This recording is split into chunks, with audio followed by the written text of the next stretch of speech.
What's going on, everybody? Welcome to After Prison Show, and as you can see, we do have a special guest with us here today. Hey guys. Are you nervous about this? Absolutely.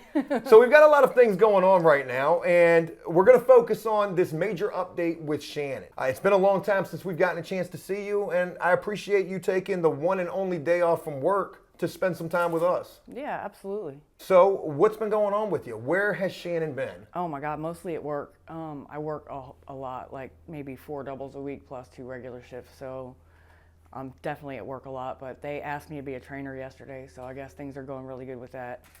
I have my ASAP paid off now, so I start that tomorrow. Well, congratulations. And when you talk about working doubles, how many hours a week do you think that you're working? Oh, I mean, it's probably only 40 hours, but if you think about in the restaurant industry, those doubles are very long shift when you're on your feet that long, dealing with the public that long, so it can seem like you're there in eternity. And we've talked about this before in the past. We've asked you this question, so I have to ask you again. Any crazy customers you've had to deal with? Yeah, actually, we had a crazy customer last night. So it was this guy, and we were really busy for a Monday. So the ticket times were really long from the kitchen. I had already told them when they sat down, because I'm really good at telling people that, hey, it's going to be a while. Yeah, it's going to be a while. Our ticket times are long, so if you want to get an appetizer, if you have a movie to go to, our ticket times are taking about 20, 30 minutes. So this guy, he ends up, can you check on our food? It's been a really long time. His ticket had probably only been in 10 minutes. They already had their appetizers. Ticket's probably only 10 minutes old. Then his beer didn't come out quick enough for him, because while I was working on something in the kitchen for him, he goes to the bartender who the keg had just blown or something. So he asked to speak to a manager because he was pissed off. But I mean, this guy, you've been told, that the ticket times are long. You're going up and harassing the bartender because your beer didn't come out quick enough for you. It's like, things are just not that serious. I mean, you were already told, but just dealing with people like that. I mean, he still tipped me really well because he realized that it wasn't my fault, but he was pretty much a jerk to the bartender. Then he had to talk to the manager. So. With these experiences that you deal with the public, do you feel like you learn from these experiences? Do you feel like you see growth in yourself because maybe at one point in your life you would have told this guy how you really feel about him?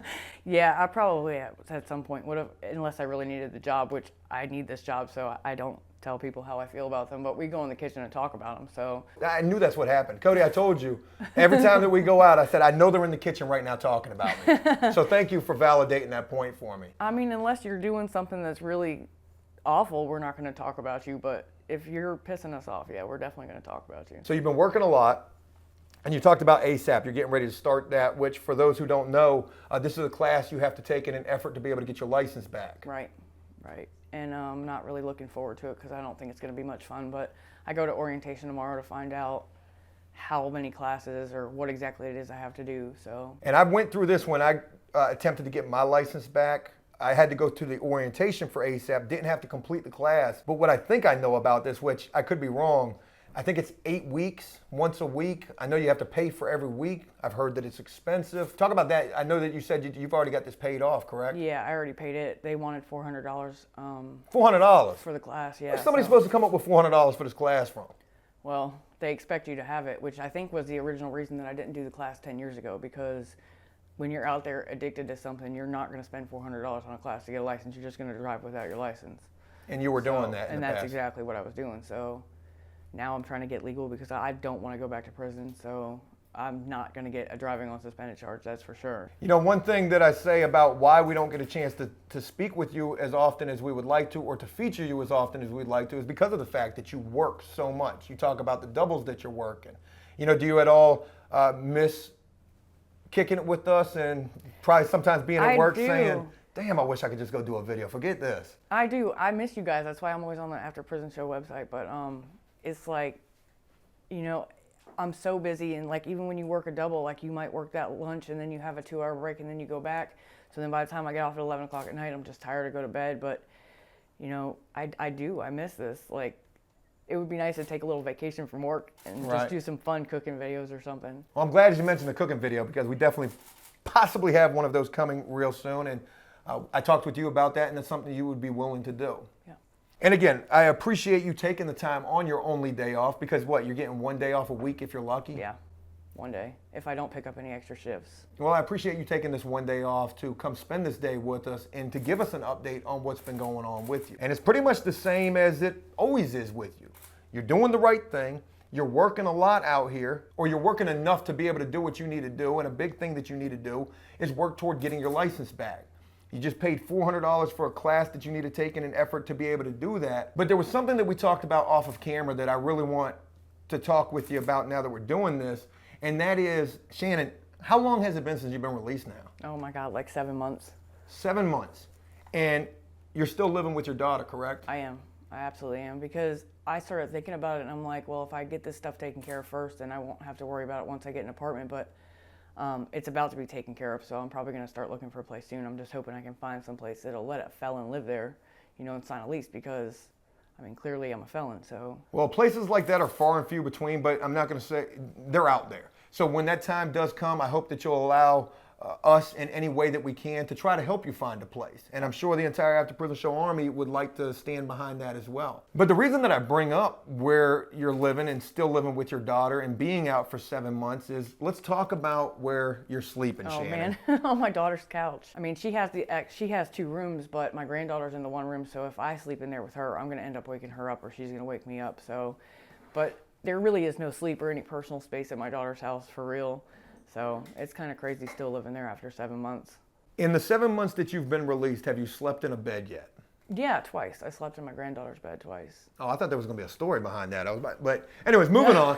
So, well, I'm glad to hear that at least there's 2 times that you slept in a bed. I want to talk to you about something. I know you've been keeping up with the videos that we've been doing, and I want to talk to you about my latest venture, which I don't know if you saw the comments on that video, but everybody told me that that was a horrible idea. Shannon, I know you saw that I went and bought a boatload of mopeds. I did. There's 5 of them in your garage. I showed Shannon those before we started filming. Shannon, what are your thoughts on my moped venture idea? I mean, whether it's actually going to work out or not, I don't know. But I mean, I think it's a great idea, because there are a lot of people who are coming home who do not have a way to get anywhere. I mean, I spent $70 on Ubers yesterday. $70 just yesterday. Just yesterday. On Ubers. Because I had 2 appointments and then I had to go to work and back. So both appointments were in Virginia Beach, you know, so it was like $70 out of my pocket every time I have to go to an appointment or have to do something or I have to find a ride. And I'm really tired of asking people for rides, because it's not my daughter's responsibility to get me somewhere, or my mom's responsibility to take off work because I have to go somewhere. So, you know, just the fact that I'm spending this much money on Ubers is really frustrating. So I can see where this would be like a great idea for somebody who's coming home from prison. Shannon, can you say that one more time? I think this would be a great idea. Thank you. Shannon thinks it's a good idea. Maybe you should as well. Anyways, I'm kidding about that. You hit the nail right on the head. You know, with the transportation, you're a perfect example of the transportation being an issue. Just like you had mentioned, spending $70 for 1 day on Uber. Think about that per week. If you were spending $70, not saying that that's what you're spending, but 70 times 5 is what, Cody? That's like $1,000, ain't it? Well, it's close to that. It's a lot of money. It's a lot of money that an individual has to spend to get back and forth to where they need to go. And I wanted to talk with you about this moped idea, specifically for the reason that I'm getting ready to ask you, Shannon, with the fact that I've got these 5 mopeds down in the garage right now, doing nothing other than collecting dust. Hell, we were trying to start them before filming this video. One of them won't even start because the battery's dead. But with the fact that I've got these 5 mopeds down here, Shannon, would a moped and that type of transportation be of interest to you? I mean, I think it would, because the amount of money that I'm spending alone is like, you know, I could save up so much more. Like, it would be so much easier for me to find some place to live, because then I don't have to be right where I work. You know, I think it would really help. Well, what I would like to do, have you ever rode a moped before? No, absolutely not. Motorcycle? I've been on the back of one. Does that count? Bicycle? Bicycles. All right, so you got at least the 2 wheels underneath your feet. And you never rode one before. What I'd like to do is try to teach you how to ride a moped. See if you get comfortable with it first. Because obviously if you're not comfortable with this, then there's just no point in, you know, just saying, all right, Shannon, see you later. Good luck to you. Watch out for them cars out there. I'd like to teach you how to ride a moped. And if you are comfortable with this, I know you know from that video that I'm charging $100 a week per week for these. I'm not going to do you like that, Shannon. I know everybody's waiting for that. Oh, Joe, you were just terrible. You're going to charge Shannon like that? So I'm not going to do you like that at all. I don't know how we move forward in that department, whether, renting to own a moped is something of interest to you, just renting a moped is something of interest to you, or do I just, say, look, Shannon, you've been a part of After Prison Show.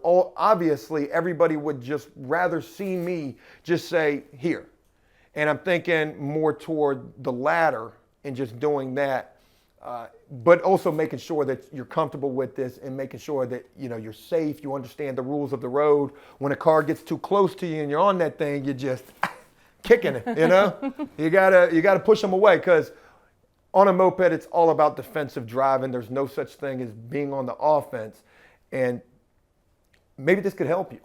Yeah, I think it definitely will help me, for real. I mean, and then you can have the moped back when I get my license, give it to somebody else, because I'm hoping to have my license back very soon. Maybe Shannon could be our first moped customer. Not that that's much of a customer, but, and I don't mean that in any kind of a disrespectful way.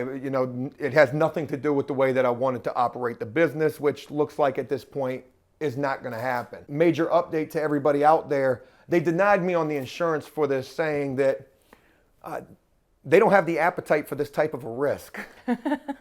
Boy, the wording with that was very, very strategic. But if this could help you, I've got no problem doing this, because, like I said, you've been a part of After Prison Show. We've got 5 mopeds sitting down there. You need transportation. It is a major issue, and it will help you. And God only knows where you go. You'll be able to go to the store when you want to go to the store. I know. I can't ever do that now. So that would be great. Just being able to go to the store is great. Like, I have prescriptions I need to go fill, and I haven't done that yet because I haven't had a way to go do it. So, I mean, just little stuff, being able to do little stuff. Hell yeah. So we've got that coming, folks. The Shannon tutorial how to ride a moped video is going to be coming very soon. I want to go ahead and wrap this up. I want to make this, just a good little update with you. It seems like it's more of the same that's going on with you, which is all good stuff. You're working towards your license. You want to get that place. Aggie, we're trying to film a video. Aggie, the cameras. Shout out to Aggie back there. You're working a lot. You're trying to get your license back. Obviously, a place would be the next big thing after your license. And I think to myself this, I'm like, you've been sleeping on the couch for 7 months minus 2 days. I wish to God we could just go get you a bed and throw it in that living room, but I've seen the living room and there's just no room for that right now. There's no room for it. Yeah, there's no room for it at all. What's it like sleeping on the couch for 7 months? I mean, at least I have the big screen TV to watch. Look at you, looking at the glass half full right there.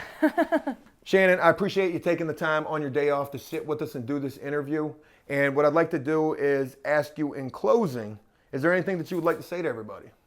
Oh, I mean, if I can get out of prison and do what I'm doing, I know anybody else out there can do it, because if you've heard my story, you know where I came from. So, I mean, just keep working towards doing the right thing. What keeps you motivated every day? Not going to prison, my granddaughter. I mean, what's funny is, like, I have money in my bank account today. Like, I never had that before. Like, it was too much money to spend $1 on a $1 cheeseburger, because I might need that for gas money to get to Portsmouth, or I might need that extra $1. So, I can just do what I want today. Like, if I want to order Papa John's, I have money. You got some money for Papa John's? I do. We can get some Papa John's. We got a Papa John's right down the street from here. So. Shannon, I appreciate you sitting here and doing this update with us. I know a lot of people have been asking, where's Shannon at? She's right here, folks, and she's doing awesome. And it's my hope to be able to feature you. I say this every time we do these videos. It's my hope to be able to feature you a lot more often moving forward. But I can't honestly guarantee that, because your schedule is pretty busy. Yeah, it's pretty busy. And then when I do have a day off, I try to spend it either with my daughter, if she manages to get the same day off, or my mom. Like, I'm supposed to go to dinner with my mom tonight because we didn't get to go out on Mother's Day. I had to work that night. So by the time she got off work, I was already at work. So I think her, me, and my daughter are going out tonight. But, I try to schedule little things for the one day a week I have off. So, this was my this morning schedule. Well, that hit me right here in the field, Shannon. Thank you. Thank you for spending this day with us. And I will look forward to talking with you again real soon. Okay.